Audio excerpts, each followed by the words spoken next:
감사합니다. 하나님의 말씀은 요한복음 1장입니다. 요한복음 1장 1절에서 14절 말씀입니다. 141페이지 우리 한 절씩 교도하시겠습니다. 1절 태초에 말씀이 계시니라. 이 말씀이 하나님과 함께 계셨으니 이 말씀은 곧 하나님이시니라. 그가 태초에 하나님과 함께 계셨고 만물이 그로 말미암아 지은 바 되었으니 지은 것이 하나도 그가 없이는 된 것이 없느니라. 그 안에 생명이 있으니 이 생명은 사람들의 빛이라. 빛이 어둠에 비치되 어둠이 깨닫지 못하더라. 하나님께로부터 보내심을 받은 사람이 있으니 그의 이름은 요한이라. 그가 증언하러 왔으니 곧 빛에 대하여 증언하고 모든 사람이 자기로 말미암아 믿게 하려 함이라. 그는 이 빛이 아니요 이 빛에 대하여 증언하러 온 자라. 참빛 곧 세상에 와서 각 사람에게 비추는 빛이 있었나니 그가 세상에 계셨으며 세상은 그로 말미암아 지은 바 되었으되 세상이 그를 알지 못하였고 자기 땅에 오매 자기 백성이 영접하지 아니하였으나 영접하는 자 곧 그 이름을 믿는 자들에게는 하나님의 자녀가 되는 권세를 주셨으니 이는 혈통으로나 육정으로나 사람의 뜻으로 나지 아니하고 오직 하나님께로부터 난 자들이니라. 말씀이 육신이 되어 우리 가운데 거하심에 우리가 그의 영광을 보니 아버지의 독생자의 영광이요 은혜와 진리가 충만하더라. 아멘. 성탄의 우리 기쁨과 즐거움이 여러분의 삶에 넘쳐나기를 원합니다. 오늘과 내일 성탄절을 맞이해서 요한복음 1장 1절에서 18절에 이 말씀을 가지고 두 번 성탄의 의미를 살펴보려고 합니다. 오늘은 특별히 14절을 중심으로 성탄절이 무엇인지 우리가 살펴보면서 성탄절에 나타난 하나님의 뜻과 하나님의 축복을 누리는 성탄절이 되길 주의 이름으로 축원합니다. 특별히 오늘 이 14절 속에서 우리가 성탄절이 뭐냐? 성탄절은 말씀이 육신이 되어 우리 가운데 거하신 날이 성탄절이다. 말씀이 육신이 되어 우리 가운데 거하신 날이 바로 성탄절이다. 그런 의미에서 우리 14절 한 번 더 읽도록 하겠습니다. 말씀이 육신이 되어 우리 가운데 거하심에 우리가 그의 영광을 보니 아버지의 독생자의 영광이요 은혜와 진리가 충만하더라. 여기 말씀이 육신이 되었다라고 했을 때 말씀은 예수님을 말해요. 예수님이 말씀인데 이 예수님이 육신이 되어 우리 가운데 거하셨다 이렇게 되어 있습니다. 이 거한다라는 말은 장막을 치다 이 말이에요. 여러분 텐트 쳐보셨죠? 그 얘기를 하는 거예요. 장막을 치신다는 거예요. 장막을 치신다. 그걸 갖다가 우리 성경에서는 우리 가운데 거하심에. 여러분 이 장막이란 단어 나면은 이 구약에 대한 개념이 잘 생각이 안 날 겁니다. 우리는 유대인이 아니고 구약을 잘 모르니까. 그러나 유대인들 또 구약을 아는 사람은 장막 그러면 40년 동안 이스라엘 백성이 광야 생활했을 때 그 장막을 생각한다는 거예요. 그걸 제일 먼저 생각을 해요. 그래서 그들은 출애굽한 다음에 40년 동안 광야 생활하고 가나안 땅에 들어가잖아요. 그 광야 생활 가운데 그들은 장막을 치면서 거했어요. 특별히 하나님이 그들과 함께 한다는 증거로 장막을, 우린 다른 말로 하면 성막, 또 사람들이 모이는 장소, 사람들이 하나님을 만나는 장소, 그래서 회막이라고도 해요. 그 회막, 그 장막을 중심으로 레위 사람들이 이렇게 한 바퀴 이렇게 동서남북으로 진을 쳐요. 함부로 이스라엘 백성이 이 성전을 더럽히지 않도록, 부정하게 하지 못하도록 거룩한 성막을 지키기 위해서 레위 사람들이 이렇게 딱 진을 칩니다. 그리고 그 다음에 12지파가 진을 쳐요. 그래서 광야에 머물 때마다 장막을 중심으로 그들은 이렇게 진을 쳤습니다. 그런데 이 장막의 의미는 뭐냐? 장막이 중요한 게 아니라 하나님이 그들과 함께 하신다. 그게 중요한 거예요. 하나님이 너희와 함께 한다는 그 표현이 장막으로, 상징이 장막으로 나타났다는 거예요. 그래서 말씀이 육신이 되어 우리 가운데 장막을 치심에 거하심에, 그러면 그들은 뭘 생각하냐면 광야에서 함께 하셨던 하나님을 이스라엘 사람들은 생각하고 구약을 아는 사람들은 생각한다는 것을 기억해야 돼요. 그러니까 예수님이 장막이라는 거예요. 뭐 텐트 이런 그런 얘기 아니라 예수님은 하나님이 너희와 함께 한다는 그것을 보여주시는 성전이라는 거예요. 성전이에요. 그래서 예수님이 성전이세요. 장막이세요. 장막이세요. 놀라운 거죠. 그래서 그들은 그 예수님을 통해서 뭘 보는 거예요? 아, 하나님이 우리와 함께 하시는구나. 그것을 보는 겁니다. 아닌가 다를까? 우리 예수님께서는 제자들을 부르셨고 그들과 동고동락하셨고 그들의 일거수일투족을 다 볼 수 있도록 예수님이 행하셨어요. 어떤 때는 사랑으로 말씀하셨고 어떤 때는 공의로 책망하시기도 하셨고 진노하시기도 하셨어요. 그들이 예수님과 함께 있을 때에는 예수님이 이런 말 한 것도 이해하지 못했어요. 지금 예루살렘 성전이 막 짓고 있어요. 40년이 넘도록 짓고 있어요. 근데 완공이 안 됐어요. 근데 예수님이 이 성전을 헐라 내가 3일 만에 다시 세우리라. 그러면 무슨 소리지? 40년 넘도록 저도 다 못하는데 어떻게 진 다음에 3일 만에 세우지? 그것도 이해가 안 됐어요. 근데 나중에 예수님이 부활승천하시고 아버지와 아들의 영인 정말 성령님이 이 땅에 오신 다음에 눈이 밝아졌어요. 눈이 봐가지고 예수님이 자신이 성전인 걸 보여줬구나. 그걸 깨닫게 돼요.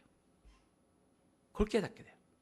육신으로 같이 있을 때는 온전히 깨닫지 못하다가 성령님이 오시고 나니까 모든 것들을 깨닫는 놀라운 역사가 나타나게 된 거예요.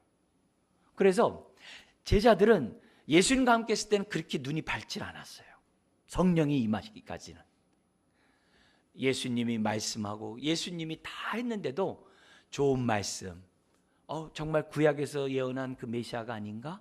또 심지어는 당신은 하나님의 아들이요 하면서 막 고백도 했지만 제대로 그게 100% 이렇게 마음에 확신이 오질 않았어요. 그러나 성령이 온 다음에 눈이 밝아져서 우리와 함께 하셨던 예수님이 바로 하나님의 아들 독생자이시고 바로 예수님은 바로 하나님이 우리와 함께 하신 그것을 보여주신 하나님의 아들이셨구나. 이걸 깨닫게 된 거예요. 그래서 요한은 성경에 예수님의 출생에 대해서 사복음 4명이 썼어요. 그래서 사복음서라고 그래요. 마태, 마가, 누가, 요한복음. 근데 마태, 마가, 누가는 역사적인 예수님의 탄생에 대해서 아기 예수부터 나와요. 그래서 동시에 그 사건을 저마다의 관점을 가지고 기록을 해요. 그래서 동시에 봤다. 그래서 공관복음이라고 그래요. 역사적인 아기 예수를 중심으로 본 거죠. 근데 요한은 그 이면의 영적 세계를 보여준 사람이 사도 요한이에요. 그래서 요한복음과 공관복음을 같이 봐야 예수님의 탄생을 우리들이 제대로 이해할 수 있어요. 그런 의미에서 우리가 이 성탄절 맞이해서 요한복음을 보면서 우리의 영안이 열려서 우리도 그냥 정말 눈에 보이는 아기 예수의 눈이 머무는 것이 아니라 동시에 영적인 세계를 볼 수 있는 저와 여러분들이 되어야 할 줄 믿습니다. 그런 의미에서 오늘과 내일 요한복음의 이 말씀을 보면서 정말 우리의 영안이 더 활짝 성령 충만하면 온전히 열어지겠죠. 그렇게 되기를 바라면서 말씀 우리가 대하기 원합니다. 자, 그러자 이 요한이 예수님과 함께 있을 땐 잘 보지 못하다가 성령이 임함으로 눈이 확 열렸다고 그랬잖아요. 그러니까 지금 14절까지 얘기하는 거예요. 보니까 말씀이셨던 예수님이 육신 입고 이 땅 가운데 오셔서 우리와 함께 거하셨구나. 장말 쳐셨구나. 맞아. 내가 그 예수님을 보니 이건 하나님의 아들이었어. 그래서 우리가 그 영광을 보니 아버지의 독생자의 영광이요. 딱 그런 거예요. 네. 그 당시 유대인이라고 해서 다 예수 영접한 게 아니에요. 메시아를 사모하면서도 막상 메시아이신 그리스도이신 예수님이 딱 오니까 거절했거든요. 배척했거든요. 심지어 못 박아 죽였거든요. 근데 요한이 만난 그 예수님은 아버지의 독생자의 영광의 하나님의 아들이었던 거예요. 뿐만 아니라 예수님이 그렇게 수많은 대적자들과 예수님을 모함하려고 하는 많은 질문들을 얼마나 은혜롭게 지혜롭게 우리 주님의 입에서 하나님의 말씀 나온 줄 몰라요. 그러니까 자기가 생각해 보니까 더욱더 주님의 그 말씀이 마음에 확 와닿는 거예요. 그렇게 보니까 은혜와 진리가 충만하더라. 그러니까 우리 주님이 하나님의 성전이니까, 하나님의 장막이니까 뭐가 있어요? 그 하나님의 뭐예요? 은혜와 진리가 충만함이 예수 그리스도를 통해서 막 흘러나오게 되었다는 거예요. 그걸 사도 요한이 성령으로 말미암아 눈이 열려져서 본 거예요. 지금 요한은 예수 믿는 게 뭐냐? 머리로 예수 아는 게 믿는 게 아니라는 거예요. 예수 믿는다는 것은 영안이 열려서 예수님이 하나님의 아들임을 보는 게 믿는 거라는 거예요. 근데 어떻게 예수님을 하나님의 아들인 것을 우리들이 보고 그 영광을 우리가 이렇게 믿느냐 이게요. 이 영광을 보냐 이게 다른 게 아니라 은혜와 진리의 말씀을 통해서, 하나님의 말씀을 통해서 예수님이 하나님의 아들이심을 본다. 그게 영광을 본다라고 말씀하고 있어요. 여러분, 우리가 신앙생활하면서 영생이 뭐냐? 아버지와 그 보내신 자 예수 그리스도를 아는 것. 그 머리로 아는 게 아니에요. 인격적으로 주님을 만날 때 알다라고 얘기를 해요. 그 알미예요. 이거는 성령님을 통해서만이 알 수 있는 알미예요. 우리가 은혜를 받고 성령님을 사모해야 되는 이유가 다른 게 아니에요. 말씀을 전하는 자나 듣는 자들이 온전히 알기 위하여, 인격적인 주님을 온전히 알기 위하여. 그래서 사도 요한을 비롯한 제자들은 예수님의 실체를 딱 본 거예요. 독생자의 영광이에요. 은혜와 진리가 충만하더라. 그러니까 이 말씀을 쓰면서 요한은 마음이 막 뛰었을 거예요. 정말 하나님의 영광에 정말 그가 정말 너무너무 깊은 감격과 그 감사 속에서 자기 같은 자에게 그 보이신 것에 대해서 감사하면서 글을 썼을 거예요. 그리고 예수님이 하셨던 말씀들이 막 기억나고 생각나고 그 깊이와 그 넓이와 길이가 풍성함이 어떠함을 막 알게 되는 거예요. 야, 십자가에 나타난 하나님의 그 사랑, 그 은혜 너무나도 놀랐구나. 그런 것들을 요한이 깨닫고 오늘 저와 여러분들에게 1장 14절을 통해서 성탄의 의미를 알려주는 거예요. 성탄이 뭐냐? 말씀이 육신이 되어 우리 가운데 거하심을 기억하는 날이 바로 성탄절이라는 것을 우리들에게 가르쳐줘요. 자, 그런데 요한복음에서는 한 단어를 설명할 때마다 두 개씩 써요. 은혜와 진리가 충만하더라. 물과 성령으로 거듭나라. 영과 진리로 예배하라. 이렇게 두 가지씩 써요. 이 두 가지씩 쓰는 이유는 그만큼 그 말을 우리가 오해하지 말고 풍성하게 제대로 이해하라고. 그렇게 두 가지 단어씩 이렇게 쓰면서 우리에게 전달을 해요. 그래서 은혜와 진리가 충만할 때 이거 둘 띄면 안 돼요. 띄면 안 돼요. 다 같이 한 단어로 우리들이 생각해서 봐야 돼요. 그러면 은혜와 진리가 충만함으로 우리가 예수님이 뭘 보여주라고 그랬을까요? 예수님이 지혜로운 걸 보여주라고 그랬을까요? 예수님이 하나님에 대해서 소개를 잘하는 그 지식을 나타내라고 했을까요? 아니죠. 예수님은 오직 누구를 보여주기 위해서 오셨어요? 성부 하나님. 누구를 증거하게 오셨어요? 성부 하나님. 나는 스스로 말하지 아니하고 나에게 말씀하신 그 아버지의 말씀만 전한다 그랬어요. 예수님의 입에서 나오는 모든 말은 아버지 말씀이에요. 빌립 제자가 그래요. 아유, 하나님 아버지를 보여주면 좋겠습니다. 빌립아, 나를 본 자는 아버지를 보았거늘 어찌하여 아버지를 보이라 하느냐? 무슨 말이에요? 예수님의 은혜와 진리가 충만하고 그게 흘러넘친다는 얘기는 우리가 아는 단순한 그러한 은혜가 막 강같이 흐르고 우리가 아는 성경의 그러한 진리의 지식이 강같이 흐르고 그 정도가 아니라 은혜와 진리가 충만하여 흘러넘치게 함으로 누굴 밝히 보여줬다는 거예요? 예수님이 성부 하나님, 보이지 않는 하나님을 밝히 보여주신 그런 분이라는 표현이에요. 그래서 진리라는 이 단어가 성경에서는 올바른 이치, 거짓이 아닌 진실, 그걸 진리로 얘기를 해요. 국어사전도 그렇게 얘기를 해요. 그런데 원래 이 단어 뜻이 감추어진 것이 드러남, 숨긴 것이 없이 밝히 나타남, 그게 진리예요.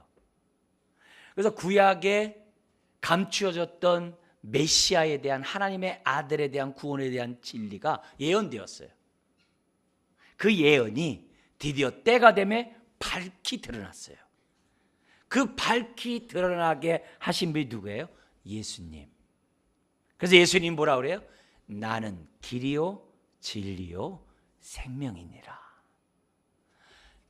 왜 길이에요? 아버지께로부터 왔으니까 제일 확실한 길이죠. 어디 낯선 지역에 갔을 때 잘 아는 지인 만나면 얼마나 편해요. 예수님이 생명이에요. 왜요? 영원한 생명을 우리가 얻지 않으면 어떻게 영원한 하나님과 거할 수 있겠어요? 그래서 예수님이 생명이세요. 뿐만 아니라 진리세요. 단순한 지식을 전하는 게 아니라 하나님을 밝히 드러낸 진리세요. 예수님이 눈에 보이지 않는 하나님을 보여주신 분이 바로 예수님이고 그걸 진리라고 그래요. 그걸 진리라고 그래요. 여러분, 그래서 예수님을 말미암지 않고는 아무도 아버지를 알 자가 없어요. 믿을 자가 없어요. 아버지께로 갈 자가 없어요. 예수님을 통과하지 않으면 안 돼요. 안 돼요. 그래서 예수님은 아버지를 보여주시러 오신 분이에요. 그게 성탄절이에요. 성탄절이에요. 그래서 우리는 아기 예수를 통해서 성부 하나님을 볼 수 있어야 돼요. 왜 성령님을 진리의 영이라고 그래요? 성령님이 예수님에서 잘 변호하고 전하니까 진리의 영이다. 맞아요. 근데 그것만일까요? 아니에요. 성령님이 진리의 영이라는 것은 진리의 예수 그리스도를 우리에게 뭐요? 밝히 보여주신다는 의미에서 진리의 영이세요.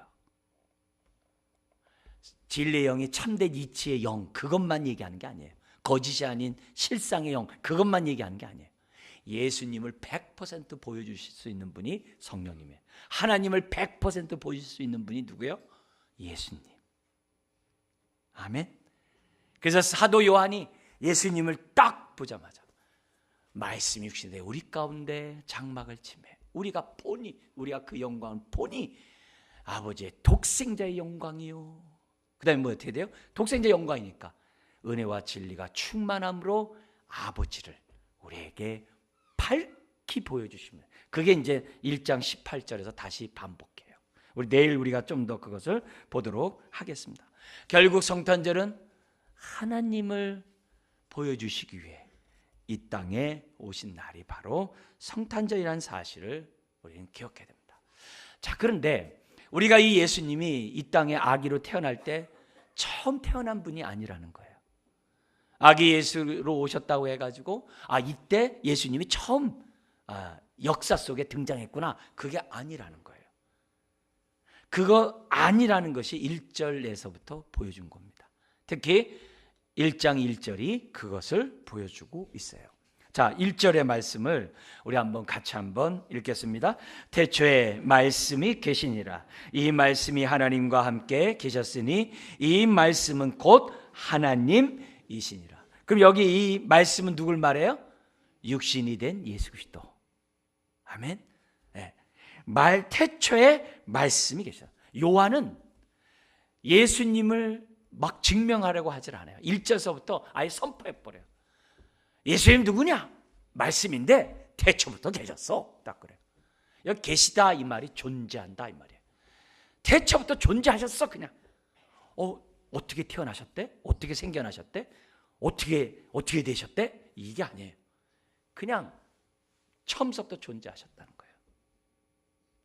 그리고 그 분에서부터 3절의 분보가 이루어져요. 3절에 만물이 그로 말미암아 지은 바 되었으니 지은 것이 하나도 그가 없이 된 것이 없느니라. 이 3절은 뭐예요? 그분에 의해서 창조되었대. 그래요. 그러니까 3절은 뭐예요? 우리가 아는 창세기예요. 창조예요. 근데 1절은 뭐예요? 창세 전을 얘기하고, 예수님은 창세 전부터 계셨어요. 뭘로요? 말씀으로 계셨어요. 말씀으로 계셨는데 가만히 있는 게 아니라 활동하셨대요. 교제하셨대요. 누구와?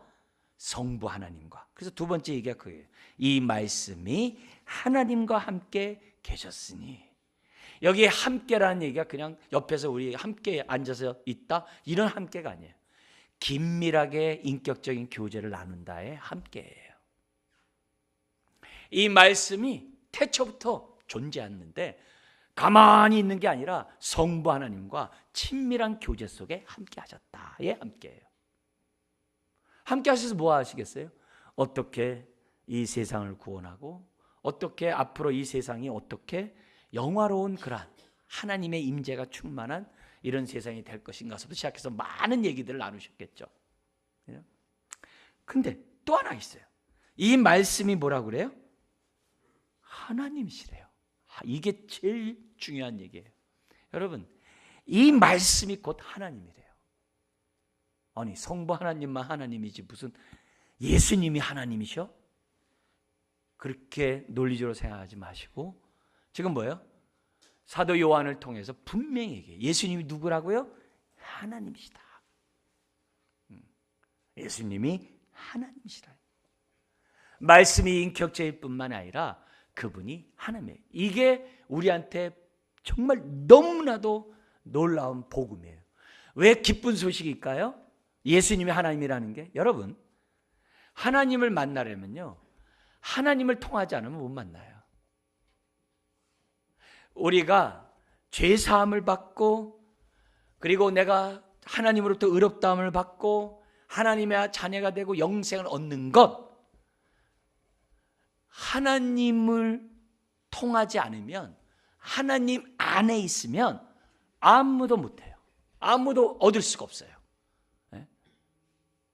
그런 의미에서 예수님이 하나님이라는 사실이 할렐루야예요. 바로 그 예수님 때문에 우리는 어떻게 돼요? 하나님 안에 들어갈 수 있거든요. 왜냐? 앞에서 그랬잖아요. 우리 요한복음 16장, 17장 이런 데서 아버지와 내가 하나이고 아버지가 내 안에 내가 아버지에 있는 것처럼 저들도 하나가 되어 저들이 내 안에, 예수 그리스도 안에 거하게 하소서. 왜 그럴까요? 그래야 아버지와 하나가 되니까. 그래서 성경은 예수 안에 거하라, 예수 안에 자라가라, 예수 안에 강하라, 예수 안에 충만하라라고 예수 안에 계속하는 거예요. 왜요? 예수 바깥에는 구원이 없고, 예수 바깥에서는 하나님 만날 길이 없고, 예수 바깥에서는 그 어떤 죄사함도 이루어지지 않거든요. 그게 안 돼요. 오직 예수 안에서. 근데 이 모든 것이 가능한 이유는 뭐냐? 예수님이 하나님일 때 가능해요. 이걸 성령님을 통해서 요한이 깨달은 거고, 우리들에게 말씀하고 있는 거예요. 예수님이 하나님이 아니라면 예수님은 성부 하나님과 하나가 될 수 없죠. 하나님이 아닌데 어떻게 하나님 되겠어요? 더구나 성부 하나님의 온전한 사랑을 예수님이 알까요? 모르죠. 모르는데 어떻게 십자가를 져요? 하나님의 사랑을 나타내요. 하나님이기에 가능한 거예요. 이 놀라운 진리가 1절에서부터 이해를 구하는 게 아니에요. 성령님을 통해서 영안이 열리면 믿게 돼요. 믿게 되는 은혜가 있어요. 그리고 그 말씀으로 또 3절 이하에 천지 만물이 창조되고, 그리고 그 말씀 안에 4절에 생명이 있대요. 그리고 그 생명이 우리들에게 뭐예요? 빛으로 들어온대요. 그래서 말씀을 빛이라고 얘기하는 이유가 다른 게 아니에요. 또 말씀 안에 생명이 있다는 말이 다른 게 아니에요.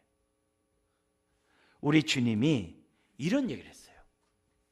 오늘 본문에서도 나와요. 12절에 보면은 영접하는 자, 예수 그리스도를 영접한다 그러죠. 사람 대 사람이니까 영접하는 자. 근데 영접하는 자를 다른 말로 또 뭐라 그러냐면 그 이름을 믿는 자들에게는, 이렇게 돼 있어요. 그 이름은 예수님의 모든 것을 믿는, 모든 것을 이름이라고 해요. 그래서 예수님의 그 모든 것을 믿는 자들에게는 하나님의 자녀가 되는 권세를 주셨다라고 기록되어 있어요. 이 얘기를 좀 더 설명하기 위해서 요한복음 15장에 예수님 포도나무와 가지의 비유를 통해서 우리에게 이런 얘기하셨어요. 내 말이 너희 안에 거하면 무엇이든지 구하라. 이렇게 했어요.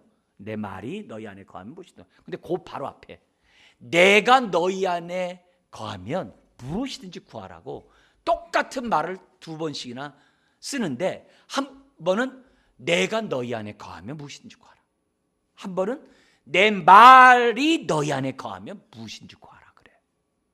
그래서 예수님을 영접해도 영생이 들어오고 예수님의 말씀을 믿어도 영생이 들어오는 거예요. 왜요? 말씀이 곧 예수님이니까.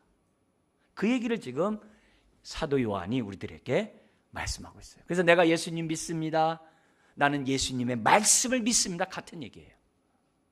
같은 얘기예요. 그 말씀 안에 생명이 있고 그 말씀이 전파되는 것이 생명의 빛이라고 설명하고 있어요. 그래서 저와 여러분들은 예수님을 영접해야 돼요. 그 이름을 믿어야 돼요. 믿어야 하나님의 자녀가 되는 권세가 있어요. 권세 중에 하나가 이거예요. 여러분 자녀를 출생하면 호적에 올리죠. 우리 옛날에는 잉크로 썼어요. 그래서 호적 파가라 그러면 파갈 수가 없죠. 잉크로 쓴 호적 파가라 해도 파갈 수가 없죠. 자식이 하도 말 안 돼서 파가 이러지만 파갈 수가 없어요. 근데 우리가 예수 그리스도를 믿으면 하늘나라의 생명책에 저와 여러분들의 이름이 딱 기록된 거예요. 잉크로 쓴 것도 파갈 수가 없는데, 지울 수 없는데 예수의 피로 쓴 저와 여러분들의 이름은 파갈 수가 없죠. 그게 권세예요. 그래서 하나님의 자녀가 되는 권세를 주는데, 이는 혈통으로나 육정으로나 사람의 뜻으로 나지 아니하고, 나 아브라함 자손인데요, 우리 조상이 하나님 얼마나 잘생겼는데요, 소용없어요. 개개인이 예수를 영접해야 돼요. 우리 집안에 우리 부모가 아무 소용없어요. 우리가 개개인이 하나님의 뜻 가운데, 거기 13절에 오직 하나님께로부터 난 자들, 하나님의 뜻 가운데 구원 얻을 자들만이 얻을 수 있다는 것이 오늘 사도 요한을 통해서 우리들에게 말씀하고 있어요. 뭘 영접해야 돼요? 예수 그리스도. 뭘 믿어야 돼요? 빛으로 오신, 정말 그 말씀이신 그 주님을 저와 여러분들이 믿어야만 해요. 근데 안타깝게도 예수님이 생명의 빛을 비춰도 거부하는 자들이 있어요. 그게 5절에 나와 있어요. 5절 한번 읽어볼까요? 빛이 어둠에 비치되 어둠이 깨닫지 못하더라. 깨닫지 못하더라. 오히려 깨닫지 못할 뿐만 아니라 예수를 죽였죠. 여러분, 성탄절 모든 자들이 기뻐하는 게 아니에요. 모든 자들이 즐거워하는 게 아니에요. 오히려 거부하고 배척하는 어둠에 속한 사람들이 너무 많아요. 오늘 우리가 성탄을 감사하고 축하하고 외치는 이유가 어둠 가운데 있는 자들을 빛으로 인도하기 위함이죠. 그런 가운데 이게 지금 우리가 기억해야 될 것은 정말 이 어둠 가운데 있는 그들에게 빛을 비춰주는데, 특별히 누가복음에 모든 자들이 기뻐하지 않는다는 그 얘기를 우리 천사들의 얘기를 통해서도 알 수 있는 게 있어요. 그게 뭐냐면 누가복음 2장 8절 이하에 보면은 양떼를 지키던 목자들에게 천사가 나타나가지고 예수님의 탄생을 알리는 장면이 2장 8절에서 14절에 기록되어 있어요. 거기서 천사가 목동들에게 이런 얘기를 합니다. 뭐라고 얘기하냐면 10절에 내가 온 백성에게 미칠 큰 기쁨의 좋은 소식을 너에게 전하노라. 그러면서 12절에 너가 강보에 쌓여 구유에 누워있는 아기를 보리니. 그런 얘기합니다. 이것이 너희에게 표적이라. 그러면서 13절에 호련히 수많은 천군이 그 천사들과 함께 하나님을 찬송하여 이르되, 그 다음 구절 우리 같이 한번 읽겠습니다. 지극히 높은 곳에서는 하나님께 영광이요 땅에서는 하나님이 기뻐하신 사람들 중에 평화로다 하니라. 여러분, 하늘의 영광, 땅에 우리가 평화라고 하지만 이 모든 자들이 평화로운 게 아니에요. 모든 자들이 기뻐하는 게 아니에요. 모든 자들이 예수님 때문에 평화를 누리는 게 아니에요. 거기 뭐라고 돼 있어요? 하나님이 기뻐하신 사람들 중에요. 하나님이 택하신 자들이 있다는 거예요. 그런 의미에서 여러분 성탄의 그 즐거움에 여러분이 이 자리에서 동참한다면 하나님이 기뻐하는 사람인 줄 믿으시기 바랍니다. 하나님이 나를 기뻐하기에 믿게 한 거예요. 성탄의 즐거움에 동참하게 한 거죠. 그래서 이 성탄절을 통해서 말씀이 육신이 되어 우리 가운데 거하신 그 예수님, 그리고 그 예수님을 통하여 독생자의 영광이요 은혜가 충만함으로 하나님을 보여주신 그 영광을 볼 수 있는 영안이 열리는 성탄절이 될 때 의미가 큰 거예요. 그러려면 어떻게 해야 돼요? 성령님께 기도하셔야 돼요. 나의 눈을 확 열어달라고. 사도 요한이 봤듯이 나도 보게 해달라고. 본 자들이 어떻게 사는 줄 아세요? 그게 6절부터 8절이에요. 본 자들이 사도 요한뿐만이 아니라 세례 요한처럼 증거하게 되어 있어요. 여기 6절에 나오는 하나님께로부터 보내심을 받은 사람이 있으니 그의 이름은 요한이라 했을 때 이 요한은 세례 요한을 말해요. 사도 요한이 아니에요. 그 세례 요한은 빛이 아니고 빛에 대하여 증언하러 온 자라고 8절에 기록되어 있어요. 그는 빛을 증언해요. 근데 이 얘기를 그대로 받으셔가지고 우리 예수님이 요한복음 6장에서는 뭐라고 했냐면은 이 세례 요한을 등불로 표현했어요. 세례 요한은 빛이 아니요 등불이다 그랬어요. 왜 등불이라고 그랬을까요? 이 말은 저와 여러분들이 예수 안에서는 빛이니라 했을 때 우리의 이 빛과 예수님의 빛이 똑같아요? 다르죠. 예수님은 본질의 빛이죠. 우리는 뭐예요? 그 빛으로 말미암아 빛을 비추는 뭐예요? 등불과 같은 빛이란 얘기예요. 그 예수님 말씀이에요. 그러니까 이 등불은 기름이 있어야 타요. 켜야 타요. 이 등불은요 예수님과 접붙임 바 돼야 빛을 발해요. 이 등불은 예수님과 연합돼야지만이, 함께 해야지만이 생명을 비추게 되어 있는 거예요. 여러분, 세례 요한도 하늘나라 갔어요. 많은 믿음의 위인들이 다 하늘나라 갔어요. 없어요. 등불들이 있다가 없어지는 거예요. 저와 여러분들도 등불로 있다가 가는 겁니다.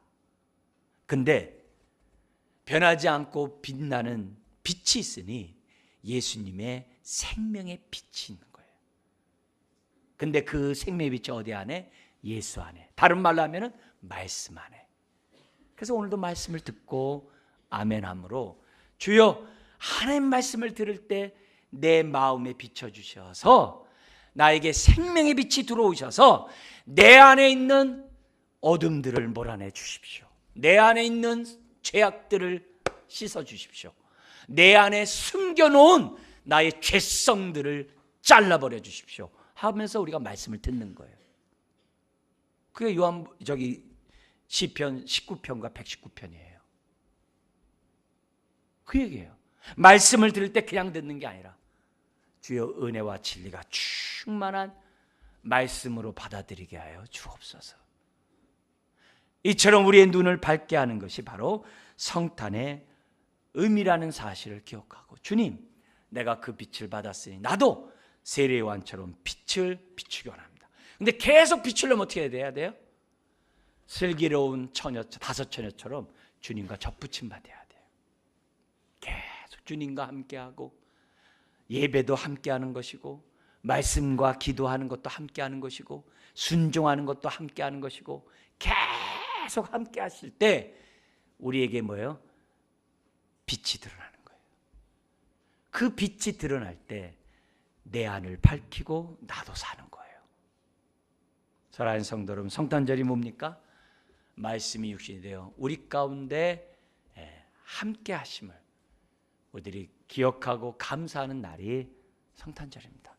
한 가지만 더 보도록 하겠습니다. 14절에서요. 성탄절이 뭐냐? 하나님이 우리와 영원토록 함께 하시고 싶어서 독생자를 보내신 날이라는 거예요. 성탄절이 무슨 날이에요? 우리와 영원토록 함께 거하시기 위해서 독생자를 보낸 날이 성탄절이에요. 좀 강조점을 좀 다른 데다 두고 설명하겠습니다. 여러분, 마태는요, 이사야 선지자 예언에 따라 마태복음 1장 21절에 보라, 처녀가 아들을 낳을 것이요 그의 이름은 임마누엘이라 하라. 그래서 임마누엘에 대한 설명이 나와요. 이를 번역한즉 하나님이 우리와 함께 계시다 함이라. 예수님의 이름이 뭐라고요? 임마누엘. 임마누엘이 뭐라고요? 하나님 우리와 함께 계시다. 성탄절이 뭐라고요? 하나님이 너희와 함께 계신다는 것을 시청각적으로 확실히 보여준 사건이 예수님의 오심의 성탄절이에요. 그래서 우리는 성탄절을 볼 때마다 예수님이 나와 함께 하기를 원하신다는 이 사실, 이걸 우리들이 확실히 깨달아야만 합니다. 너무 중요해요. 그래서 말씀이 육신이 되어 우리 가운데 거하심에 이 장막을 친다는 단어가 뭐예요? 함께 하신다는 거예요. 함께 하신다는 거예요. 요한은요, 요한복음에 이 장막을 치다는 거 한 번 썼고요, 계시록에 2번 썼어요. 계시록을 요한이 썼어요. 사도 요한. 사도 요한은 여기에 1장 14절에 딱 한 번 쓰고, 의도적으로 쓰고 딱 쓰고, 그 다음에 어디에 쓰냐면 두 번째로 요한계시록 7장에 써요. 근데 그때 장막은 어디냐? 이 땅의 장막이 아니라 하늘의 장막. 하늘의 장막에서 하나님의 백성과 함께 한다는 데에서 장막이라는 단어 한 번 떴어요. 그리고 또 한 번 써요. 어디서 쓰냐면 주님이 재림하고 다 모든 모습들이 부활이 돼가지고 새하늘과 새 땅이 된 다음에 한 번 더 써요. 그때에도 장막을 써요. 이때 장막은 뭐냐? 계시록 7장에서는 인의 심판이 있었어요. 뭐냐면 대접의 심판, 나팔의 심판, 인의 심판이 있거든요. 인을 뗀다 그랬을 때 인의 심판이 있거든요. 6번째 인의 심판이 끝나고 7번째 인을 떼기 그 중간에 요한계시록 7장이 나와요. 근데 그 요한계시록 7장은 뭐냐면은 이 땅에서 환난을 당하고 순교를 당한 성도들이 하나님 앞에 나와서 하나님을 섬기는 그 장면이 계시록 7장이에요. 근데 그 하나님 앞에 나온 환난을 정말 지나고 하나님 편에 앞에 서 있는 그 사람들은 다 흰옷 입었대요. 흰옷 입을 뿐만이 아니라 뭘 들었냐면 종려나무 가지를 들고 있대요. 근데 그 성도들은 어떤 사람이에요? 아직 부활의 몸을 입지 않은 성도들이에요. 그들과 하나님이 함께 하신다는 의미로 장막을 쳤다는 거예요. 우리 한번 찾아봐야 됩니다. 계시록 7장 15절입니다. 요한계시록 7장 15절에 보면은 이런 구절이 있습니다. 같이 한번 읽겠습니다. 그러므로 그들이 하나님의 보좌 앞에 있고 또 그들의 성전에서 밤낮 하나님을 섬기매 보좌에 앉으신 이가 그를 위하여 뭘 쳤다고요? 할렐루야, 장막을 쳤대. 그럼 이 말 뭐예요? 텐트 쳤다는 얘기 아니에요? 무슨 말이에요? 그들과 함께 하셨다는 거예요. 그들 가운데서는 목뱀을 당한 순교자들도 있을 거예요. 사자밥이 되었던 순교자들도 있을 거예요. 그들의 영혼이 하나님 보좌 앞에 있는데 하나님 뭐예요? 그들과 함께 하셨다. 땅에서만이 함께 한 게 아니라 여전히 하늘에서도 함께 하셨다는 것. 그게 계시록 7장이에요. 근데 아까 무슨 옷을 입고 있다고요? 그 앞에 보면 흰 옷을 입고 있고 뭘 들고 있다고요? 종려나무. 종려나무는요 뭐와 연관된 표시냐면 장막절과 연관된 표현이에요. 이스라엘 사람들은요 40일 광야 생활에 먹이고 입히고 보호하고 인도한 것에 감사해서 장막절을 지켰어요. 다른 말로 하면 초막절을 지켰어요. 이 요한복음이 쓰여질 때도 초막절 지켰고요. 올해 2023년에도 초막절을 유대인은 지켜요. 초막절은 뭐냐? 광야 동안 인도하신 하나님의 은혜에 감사해서 기념하면서 지키는 절기예요. 기쁨으로. 그러면 하늘에 순교한 자들이, 환난을 지난 자들이 종려나무 가지고 흰 옷 입고 의미가 뭐겠어요? 이 땅 가운데 환난 가운데서 내 신앙 지키게 하신 그 은혜, 환난과 핍박 가운데서도 하나님의 사랑 가운데 살게 하신 그 놀라운 그 은혜, 그 은혜에 감사하면서 뭐 하는 거예요? 하늘에서요? 지금 장막절이 뭐 하냐면 편히 쉬고 하나님과 교제하되 깊은 교제 시간이 장막절이거든요. 그래서 광야에 나가가지고 일주일 동안 텐트 치면서 그들은 그 안에서 말씀 나누거든요. 하늘나라에서 그걸 한다는 거예요. 얼마나 말씀의 깊은 교제가 천국에서 이루어지는 거예요. 그게 7장이에요.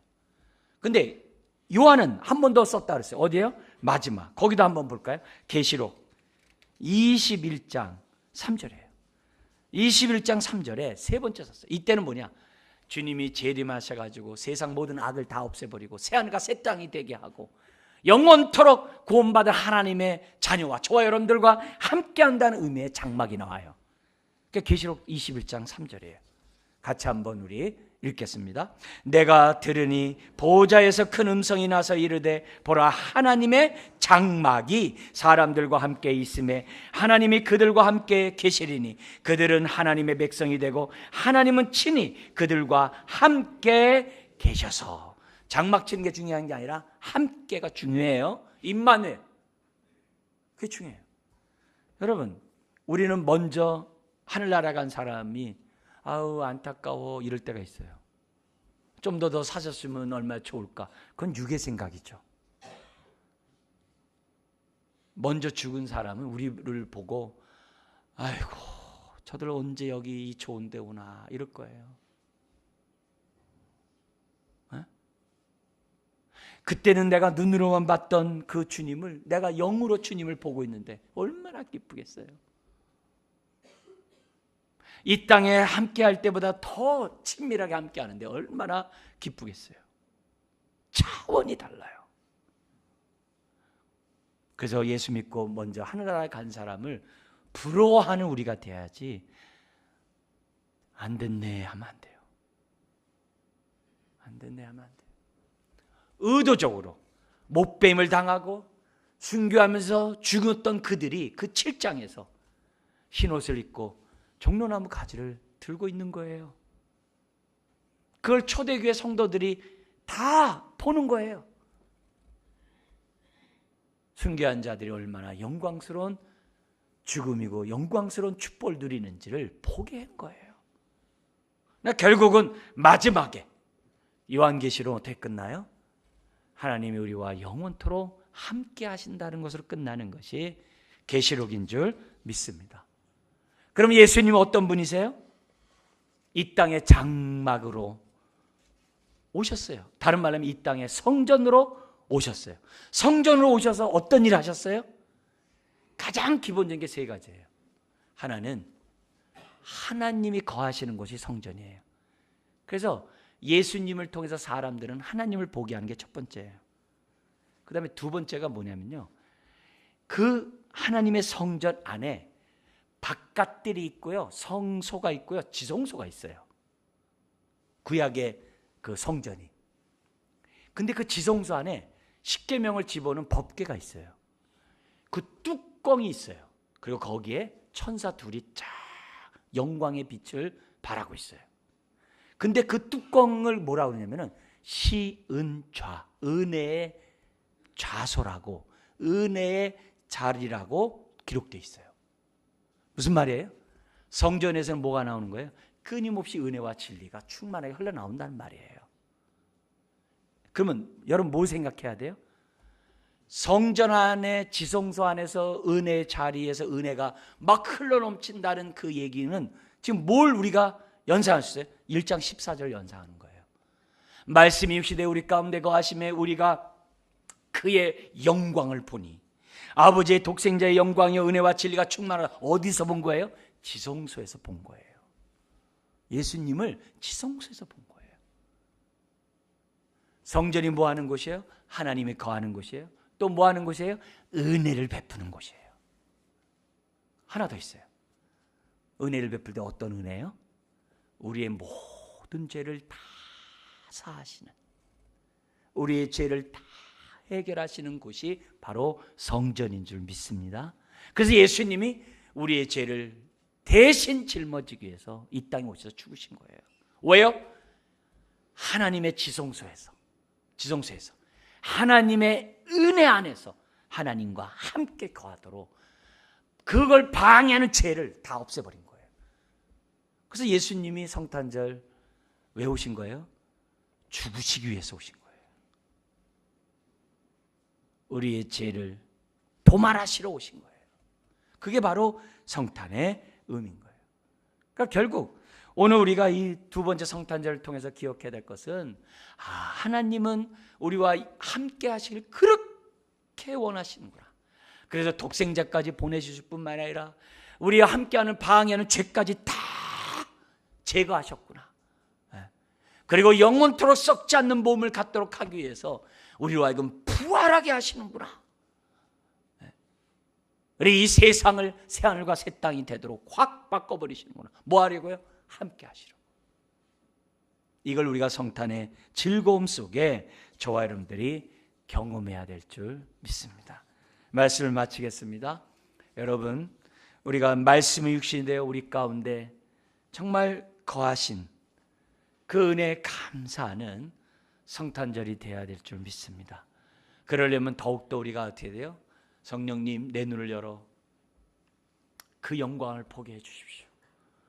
독생자의 영광을 보게 하시고 은혜와 진리가 충만한 그 은혜의 주님을 만나게 달라고, 내 눈을 벗겨달라고, 열어달라고 우리가 무엇보다도 기도해야 될 줄 믿습니다. 동시에 우리가 기도해야 될 것은 우리와 함께하고 싶어서 독생자까지 보내셨다면 나를 얼마나 사랑하시는가, 얼마나 사랑하기에 독생자까지 보내셔서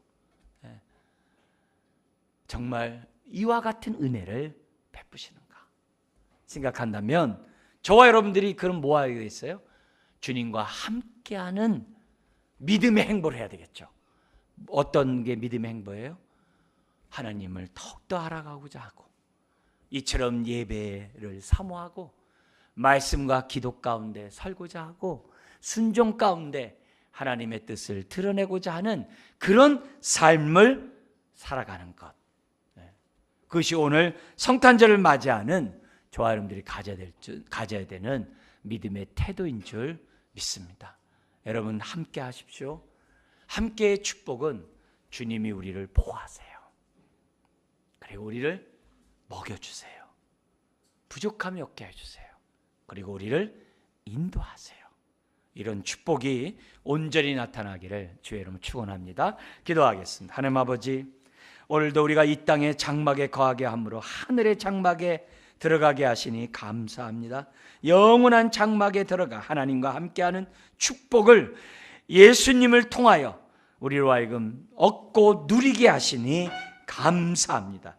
주여, 말씀이 육신이 되었다는 사실을 기억하고 우리가 말씀을 대할 때마다 그 말씀 안에 하나님이 계시고 생명의 빛이 있음을 믿고 경험하고 누리는 주의 자녀들 다 되게 하여 주옵소서. 오늘도 우리 하나님과 함께됨을 방해하는 죄악들을 다 용서하시고 다 제거하시고 온전히 하나님과 하나가 되는 은혜로운 성탄절 되게 하여 주옵소서. 감사하며 예수님의 이름으로 기도드리옵나이다. 아멘. 찬송가 122장 부르시면서